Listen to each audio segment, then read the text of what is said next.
What makes a car into a cult classic? There are a lot of new cars that can learn from how Honda does the Civic. At the same time, interesting. Might be one of the last of its kind. This is how you make a street car. Guys, take note. It's hard to explain. The drive's magical. I'm just talking, and if you're still watching, what the frick are you doing with your life? If you've been watching me for a long time, you know that we've already done a video on the Civic S variant. So that's the no longer available base model. So right now, yung V variant and the RS variant na lang yung meron ngayon. So today, we're in the Honda Civic RS. So this is the top of the line variant. And if you want to learn more about this specific chassis, we'll link below our old video of the S variant. Mas mas detailed.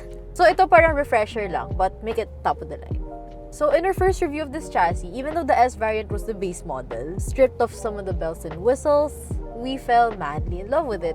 And that's because the Civic FE prioritizes being a fantastic car first and foremost, way before adding all the creature comforts. Now, just to clarify why we call it the Civic FE, just like how we call this the Civic EG, hi Blutes, and this the Civic EK, hi Slowy, FE is the chassis code of this generation Civic. And just like the EG and the EK, the FE is proving itself to be a fantastic chassis worthy of the nameplate Honda Civic. Now, I present to you a question. What makes a car stand the test of time? What makes a car into a cult classic? What makes a car desirable 20, 30 years from now? Well, it's definitely not the keyless entry, nor is it the 360 cameras or the wireless charging pad. It's actually the platform, the chassis, the engine, and the drive. It's been proven time and time again. Hop into a Civic EG, hop into a Civic EK, and both these cars from the 90s will drive better than some of the modern cars we have today. Heck, we review cars for work, pero getting back into my rickety, raggedy-ass EK, mas masaya pa rin ako eh. It never fails to put a smile on my face. And it's not even a Type R. It's the CVT SOC variant from the 90s. It's hard to explain. The drive's magical. It's something you have to experience right here behind the wheel. The way the engine reacts to your right foot, the way the steering springs back and self-centers, the way the chassis reacts to what you want to do.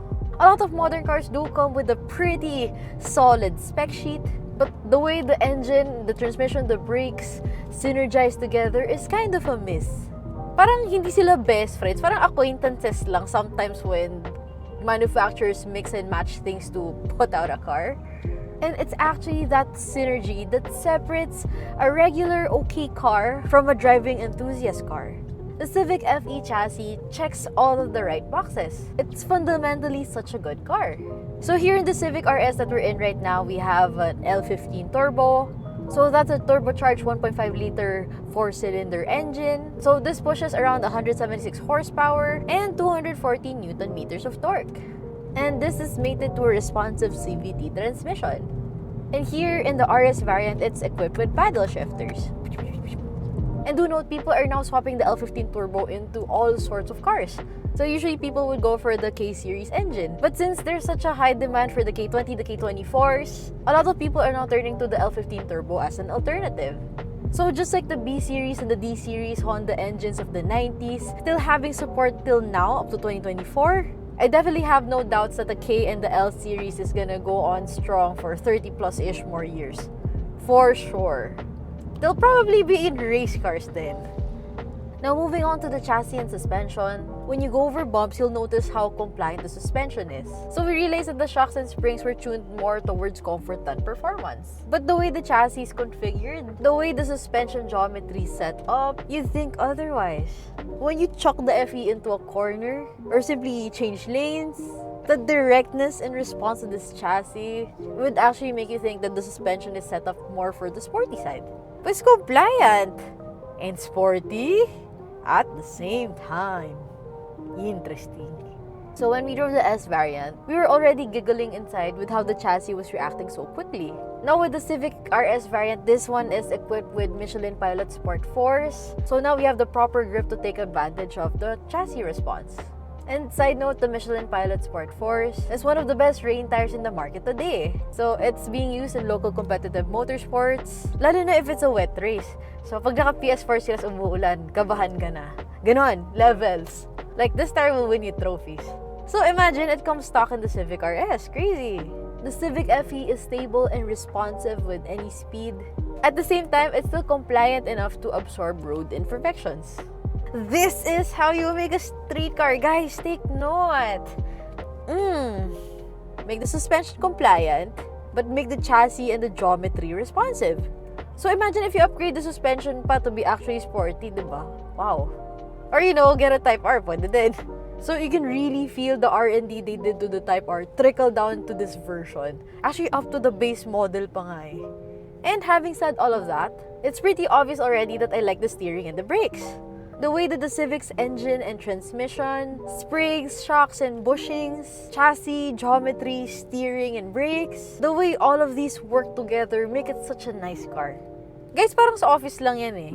I mean, think about it. Even if you get the company's top performers in one team, kung hindi sila bate, hindi sila mag-uusap, wala eh, you won't get the results din eh.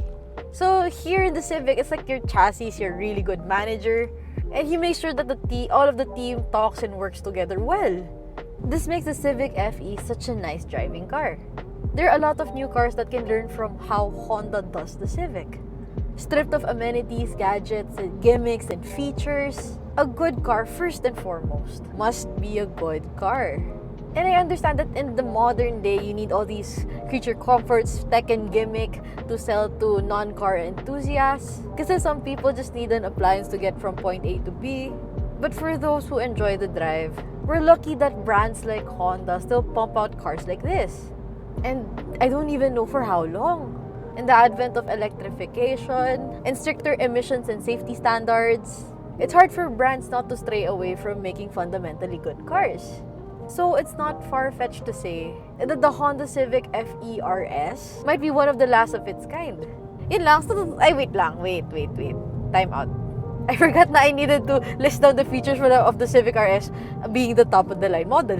Car review nga pala to. Ito na naman sa emotional Honda episodes natin eh. So on top of the FE being an amazing driver's car, the RS is equipped with things that make daily life more convenient. Blind spot camera when you signal to the right, vanity mirror with light, yes, pang makeup ko siya, wireless charging pad. Alam niyo ba, pwede pa rin i-charge yung AirPods dito. Kanina ko lang nalaman. So, na-charge ko yung AirPod ko dito sa wireless charging pad. Just because it's cellphone shaped doesn't mean cellphone lang ang pwede mong i-charge. FYI. And we've got sunglass storage over here for my sunnies. Of course, it has Apple CarPlay, Android Auto. And the RS specifically comes with good sounding Bose speaker system. We've got some charging ports over here, aircon vent at the back, and one of my favorites, it's got Honda Sensing. The adaptive cruise control really comes in clutch for those long drives. And pre-collision braking takes away a lot of my kaba. And we've got some different trim to make it look more sporty, like the black door handles or the little wing we have at the back, RS badging, all of the cute stuff.